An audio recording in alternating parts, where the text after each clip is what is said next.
आखिर 13 जुलाई को मोदी जी का प्लान क्या है जिसको सुनकर पाकिस्तान जो है वो थर थर कांप उठा है। दोस्तों आज की वीडियो में आपको बताने जा रहे हैं उस बात के बारे में, उस वाकये के बारे में, जो कंडीशन भारत में होने वाली है, जो सिचुएशन मोदी जी क्रिएट कर रहे हैं उसके बारे में, जिसकी वजह से पाकिस्तान इसे सुनकर ही उसकी हालत खराब हो गई। प्रधानमंत्री नरेंद्र मोदी जी 13 और 14 जुलाई को फ्रांस की यात्रा पर रहेंगे। भारत और फ्रांस के संबंध काफी पुराने हैं दोस्तों। फ्रांस भारत के सबसे करीबी रणनीतिक साझेदारों में से एक है और अब दोनों देश के बीच आपसी संबंधों में एक नया आयाम जुड़ने वाला है। प्रधानमंत्री नरेंद्र मोदी अगले हफ्ते फ्रांस की यात्रा पर जो जा रहे हैं, ये 14 जुलाई को फ्रांस के बेस्टिल दिवस समारोह में विशिष्ट अतिथि के तौर पर शामिल होने वाले हैं। फ्रांस के राष्ट्रपति इमैनुअल मैक्रों के खास निमंत्रण पर पीएम मोदी पेरिस में होने वाली परेड में शामिल होने फ्रांस जा रहे हैं। बेस्टिल दिवस फ्रांस का राष्ट्रीय दिवस रहता है जो हर साल 14 जुलाई को आता है दोस्तों। और प्रधानमंत्री मोदी जी की ये यात्रा इस लिहाज से बेहद खास है क्योंकि फ्रांस अपने राष्ट्रीय दिवस के समारोह पर यानी कि बेस्टिल डे परेड में अमूमन विदेशी गणमान्य व्यक्तियों को आमंत्रित नहीं करता।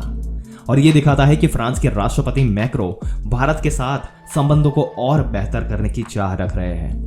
फ्रांस के बेस्टिल डे परेड में भारतीय सशस्त्र बलों की एक टुकड़ी भी अपनी फ्रांसीसी समकक्ष के साथ हिस्सा लेगी।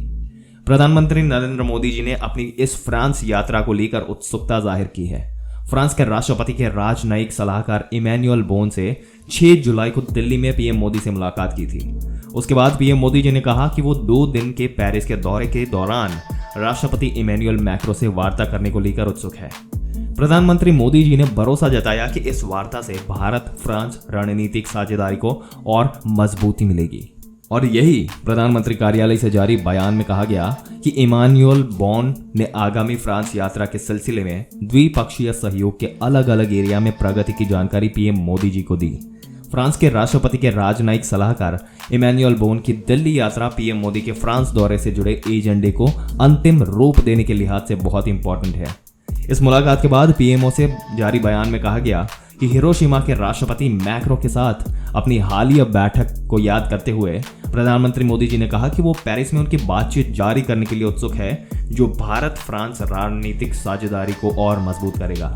इस यात्रा से रणनीतिक सहयोग, वैज्ञानिक प्रगति, कल्चरल आदान प्रदान और आर्थिक सहयोग के जरिए रणनीतिक साझेदारी मजबूत होने की उम्मीद है। पीएम मोदी की यात्रा के दौरान रक्षा सहयोग एजेंडे के प्रमुख पॉइंट्स में से एक हो सकता है, और हम सब जानते हैं कि रक्षा जरूरतों के लिए भारत व्यापक पैमाने पर रशिया पर डिपेंडेंट है। चाइना की रशिया के साथ बढ़ती नजदीकियों को देखते हुए अब भारत को इस दिशा में नए ऑप्शन पर भी काम करने की जरूरत है दोस्तों। इस लिहाज से फ्रांस भारत का महत्वपूर्ण साझेदार साबित हो सकता है। ऐसे तो पिछले 2 दशक से फ्रांस भारत का मजबूत रक्षा सहयोगी है। पास्ट में जिस तरह से रशिया भारत के साथ कंधे से कंधा मिलाकर खड़ा रहता था, हाल के वर्षों में फ्रांस ने भारत के साथ वैसा ही रुख दिखाया। भारत लंबे वक्त से वैश्विक स्तर पर हथियारों के सबसे बड़े आयातक देशों में से एक रहा और अभी भी भारत इस लिस्ट में देखा जाए तो टॉप कंट्रीज में शामिल होता है दोस्तों 2018 से 2022 के बीच दुनिया का सबसे बड़ा हथियार आयातक भारत ही रहा है और इस दौरान भारत के हथियारों का आयात दुनिया के कुल आयात का करीब 11% था। रशिया से सबसे ज्यादा भारत हथियार खरीदता है और भारत को हथियार सप्लाई करने के मामले में दूसरे नंबर पर फ्रांस है। हम अपने आधे से ज्यादा सैन्य उपकरण के लिए रशिया पर डिपेंडेंट रहते हैं और नए ऑप्शन के तौर पर फ्रांस से बेहतर और कोई कंट्री नहीं हो सकता जो रक्षा सहयोग तो करता ही है और साथ ही टेक्नोलॉजी में भी सहयोग कर रहा है। और देखा जाए तो काफी लंबे समय से फ्रांस डिफेंस इक्विपमेंट और टेक्नोलॉजी में भारत का भरोसेमंद सप्लायर रहा है।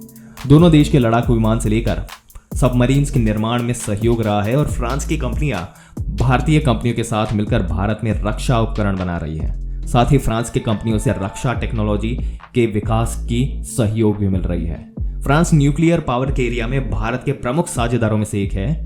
भारत और फ्रांस के बीच परमाणु ऊर्जा के शांतिपूर्ण उपयोग के विकास पर 2008 में समझौता हुआ था और महाराष्ट्र के जैतपुर में 6 न्यूक्लियर पावर रिएक्टर बनाने की प्लानिंग में भी फ्रांस से काफी महत्वपूर्ण सहयोग मिलने वाला है।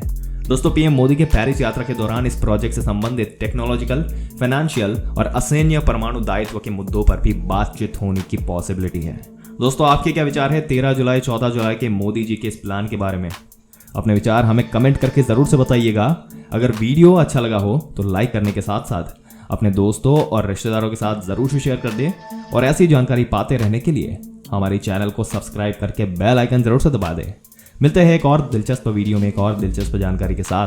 तब तक के लिए इस वीडियो में अंत तक बने रहने के लिए आपका दिल से धन्यवाद।